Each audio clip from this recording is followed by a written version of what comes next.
Hello tout le monde, j'espère que vous allez bien. Aujourd'hui je vais me maquiller avec vous, je vais en profiter pour vous montrer mes dernières nouveautés, mes derniers achats ou les derniers produits que j'ai reçus. Alors il y a des produits que je vous ai déjà montrés, notamment la base pour les paupières de chez Pupa. La texture est assez légère, elle va permettre de venir unifier le teint, elle va préparer la paupière au maquillage pour une application plus facile. Ça va sublimer la couleur des fards, la tenue va être plus longue, donc j'en mets un tout petit peu. Ensuite, dans ma dernière vidéo où je me suis maquillée avec vous, je vous ai montré la palette de chez Action, enfin la deuxième que j'ai. Là, je vais utiliser cette palette-ci et je vais appliquer ce fard-là. Je vais venir prélever au doigt et là, je vais venir tapoter ma paupière. Je le trouve très joli, pailleté, un petit violet. C'est le fard que je préfère dans la palette. Il s'applique plus facilement au doigt qu'au pinceau. J'ai voulu changer de spot pour me maquiller, changer de la salle de bain, mais en fait c'est pas très évident dans la chambre. Je vois pas très bien, même si j'ai ma ring light devant. Niveau éclairage c'est pas top et pour me voir dans le petit miroir c'est pas évident. Ah oui, et je vois mon vernis à ongles. Je me suis acheté ce petit vernis à ongles qui est bleu turquoise comme ça. Je trouve la couleur trop jolie. À l'application c'est pas du tout simple. Je voulais mettre deux couches, commencer par une fine couche, mais là le produit se tient pas du tout, ça fait pas joli du tout. Et par contre sur ma deuxième couche j'en ai profité pour en mettre plus. Et là ça fait assez joli, mais bon il est vraiment pas facile à appliquer. Je l'ai mis tout à l'heure et j'ai déjà un pet. Après la semaine dernière j'avais mis des faux ongles, donc peut-être qu'il me restait un petit peu de colle. J'adore la couleur, mais pour le premier test je suis pas très contente. Les détails ils sont pas très jolis. Bref, maintenant ma base que je vais utiliser dans cette vidéo, je ne vous l'ai jamais montré, donc c'est de chez Maybelline Face Studio Prime, base de teint hydratante. Donc oui, elle va permettre de venir illuminer, hydrater, lisser la peau. Vous pouvez l'utiliser seule ou moi je l'utilise quand je me maquille pour encore plus protéger ma peau. D'ailleurs là j'ai fait mes soins il y a à peu près 1 heure. Quand je peux, j'essaie de laisser poser mes soins. Et cette base, je l'aime bien. Après, elle est pas matifiante. Donc ça va pas être ma base préférée, mais elle laisse une peau toute douce. Quand vous appliquez ensuite votre fond de teint, ça va pas venir faire des petites peluches. Et donc là, ma peau est toute lisse. Ça vient pas, ça n'agit pas sur les pores et tout, mais franchement, je l'aime bien. Dommage qu'elle soit lumineuse. Mais bon, en même temps, après, ça dit pas du tout que ça matifie, mais j'aime beaucoup. Il existe le produit, je crois qu'il est vert, qui va venir matifier. Donc je suis plutôt intéressée parce que j'aime bien cette base. N'hésitez pas à donner votre avis sur les produits si vous les connaissez. En commentaire, ça peut intéresser et avoir deux avis, c'est mieux qu'un. Ensuite, je vais appliquer mon anti-cerne que je vous ai déjà montré de chez Pupa Wonder Cover. Donc le pinceau est assez gros, comme le Shape Tape, j'aime beaucoup et sa couvrance est totale. Il est super facile à appliquer. Sa texture est quand même assez consistante, mais pas trop. Et ça, c'est les éponges que j'ai trouvées à Action. Je crois que je vous en ai parlé dans une précédente vidéo. Je ne l'ai pas humidifiée, du coup, elle est un petit peu dure. Mais voilà, là, je viens tapoter et vous avez vu comment ça efface mes cernes tout de suite. Je suis trop bête. Je viens de me rendre compte que j'ai mis du fond de teint sur le fard à paupières que je viens de mettre. Non mais n'importe quoi.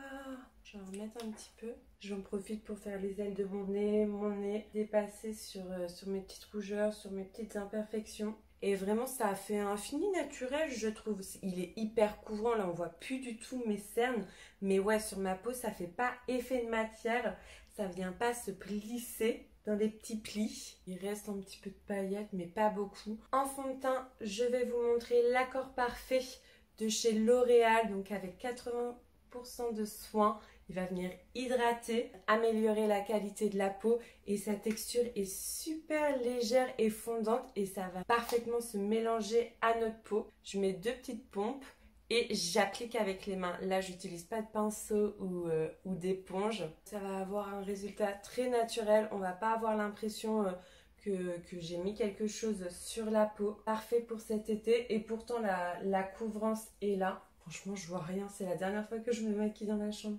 Enfin, n'hésitez pas à me dire en commentaire ce que vous préférez. Et par contre, le fini est assez glowy. Donc là, je vais devoir poudrer entre la base, le fond de teint. La texture est légère, mais toute douce, effet velours. Je vais maintenant poudrer et je vais utiliser la poudre de chez KVD Beauty, ma poudre préférée. Franchement, ça fait un petit moment que je l'ai et ce petit contenant, franchement, suffit largement. Elle coûte son petit prix, mais elle est vraiment efficace de folie. Donc, j'utilise mon éponge, ou des fois j'utilise des petites houpettes. Donc, je fais essentiellement au niveau des cernes, pour bien fixer l'anti-cerne, matifier. J'ai baissé un peu la luminosité, je me trouvais toute blanche. J'espère que ce sera mieux et plus agréable à regarder. Donc voilà, j'applique de la poudre partout. J'ai pris mon pinceau de chez Action, pareil, la marque Max More.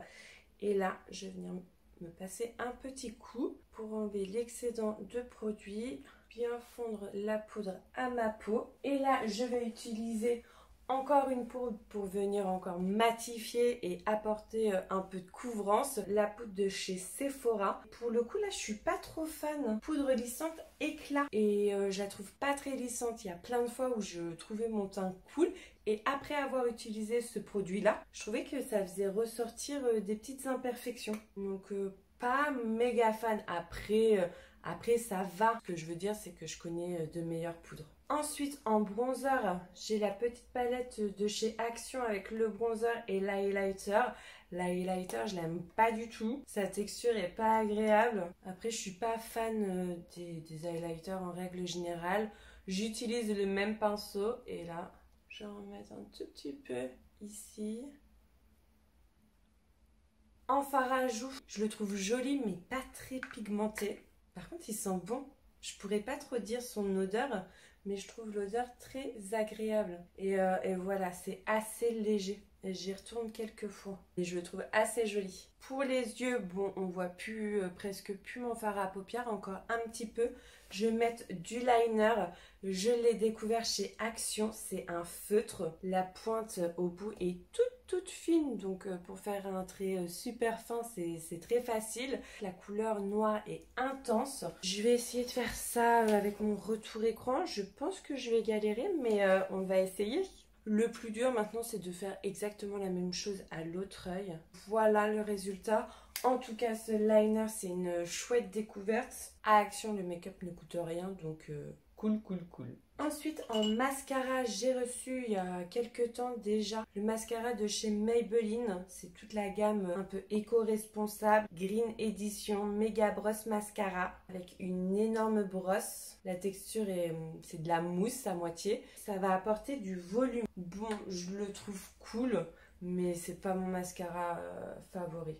Si je veux des styles bien définis, enfin du volume, de la longueur, c'est pas le produit que je vais utiliser. Et il y a 80, je sais plus combien de pourcents d'ingrédients d'origine naturelle et il est enrichi en beurre de karité. Donc c'est un petit soin également. Pour mes sourcils, je vais pas utiliser le crayon de chez Benefit, je vais juste utiliser le petit goupillon pour venir coiffer et je vais utiliser le cabro que je vous ai déjà montré plein de fois. Ah non, c'est pas le cabro que je vais utiliser, c'est le Gimme Bro Plus. Donc c'est un petit goupillon pareil avec du gel coloré. J'aime bien, c'est pas le produit que j'utilise le plus souvent. Voilà, là je viens de faire un petit pâté. Je vais attendre que ça sèche et je vais venir gratter le petit pâté et ça va venir partir très facilement. Et c'est ça la difficulté, il faut pas venir trop appuyer, il faut venir effleurer, mettre la même pression partout. En un seul produit, on vient colorer, étoffer notre sourcil et ça les fixe également, les fait un peu avec cette texture là. Donc chouette produit. Alors je me suis racheté un rouge à lèvres à Action mais en une couleur plus foncée. J'avais en premier le crème brûlée je crois, que j'adore, la texture est fondante, la couleur je kiffe. Là, j'ai pris en plus foncé, c'est la teinte Muffin, donc c'est un rouge assez foncé. Et pour le coup, la texture est différente. Là, c'est beaucoup moins crémeux, ça glisse moins sur les lèvres. C'est quand même crémeux, c'est quand même facile à appliquer. Là, j'ai mis du Labello en plus, mais beaucoup moins que l'autre. Voici la couleur et j'utilise pas de crayon, de contour de lèvres. Des fois si, c'est quand je vais venir récupérer les petites bêtises, mais là je trouve que je me suis plutôt bien débrouillée. J'adore la couleur, il est quand même crémeux, mais comme je vous disais, pas autant. Je l'aime quand même. La couleur tient assez bien, mais pas de folie non plus. Donc si vous mangez, vous buvez et tout, voilà, ça s'enlève. Mais très bon rouge à lèvres. Franchement, le maquillage de chez Action, j'aime beaucoup. Il y a juste le fond de teint où j'ai pas encore trouvé un truc qui me plaît. Mais voilà. Voilà pour ce petit make-up. Très joli, c'est vraiment le maquillage que je peux me faire en ce moment avec le petit trait de liner, le blush et tout. J'ai toujours l'impression de faire plus ou moins la même chose. J'espère que le maquillage vous plaît, que cette vidéo a été intéressante, que vous avez fait de chouettes découvertes. Le produit que je préfère, c'est l'accord parfait. Le bronzer, oui. L'highlighter, non. Le blush, je pense pas que je le rachèterai. L'eyeliner, foncé dessus. La poudre KVD, un indispensable. L'anti-cerne de chez Pupa. La marque Pupa, on n'entend presque pas parler en France alors que c'est une superbe marque. La base de chez Maybelline, cool. Avant de partir, n'oublie pas de liker, de commenter, d'activer la petite cloche et je vous dis à très vite dans une prochaine vidéo. Bye bye.